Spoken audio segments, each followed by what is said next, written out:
તો જો સપોઈતરું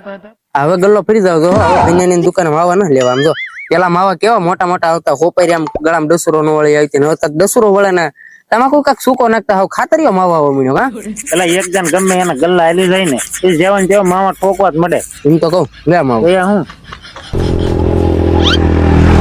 પેલા જોઈ ભૂપત નો છોકરો ગયો ને હા એ ભૂપત નો એ બાડીઓ પણ ગાડી કેટલી ફાસ હતી કોઈ તો એક બાડો છે ને જોઈ પીડ્યો હોય ને તો અહીં હું પાણી પાવે ન જાવ બોલ હું ઉભો કરવા નતો પડ્યો હોય તારે હું ગમે તે એના હાથ પગ ભાંગી જાય પેલા માવો ક્યાં ગયો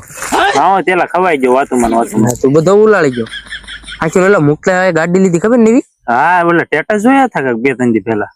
પણ એ ગાડી નવી લીધી ને પણ જોઈ હપ્તા ના દેવા હોય એ વાત થાય છે હપ્તા નો ભરે ફાઇનાન્સ વાળા ક્યાંય જાય હો એમ તો મોટા ફાટ્યા રે સ્ટેટસ ભલે ચડાવે પણ એક બે હપ્તા અહીંથી માંડ ભરાય એ તો ઠીક પણ તે વાત સાંભળેલા પોપટ ના ઘરે ચોરી થઈ હા એ તો એલા ભાઈ બધાને ખબર છે સોંડા છોકરાએ ચોરી કરેલી છે તો એ મેં સીસીટીવી કેમેરા નો વિડીયો જોયા એમાં સોંડા છોકરો છે ને કબાટ ખોલીને પૈસા ના ડટ્ટા ખિસ્સામાં ભરાવે છે તો એ પાછો એનો બાપો શું કે ખબર મારો છોકરો એને ચોરી કરવા છોડી જતો એ તો એને હંતાકલો દાર રમતો હતો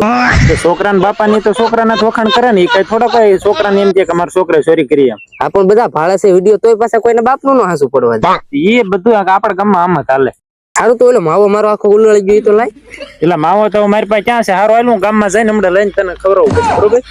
હા હવે કોણ દાદો ખવડાવે આખા ઉલાળી વી ગયા રે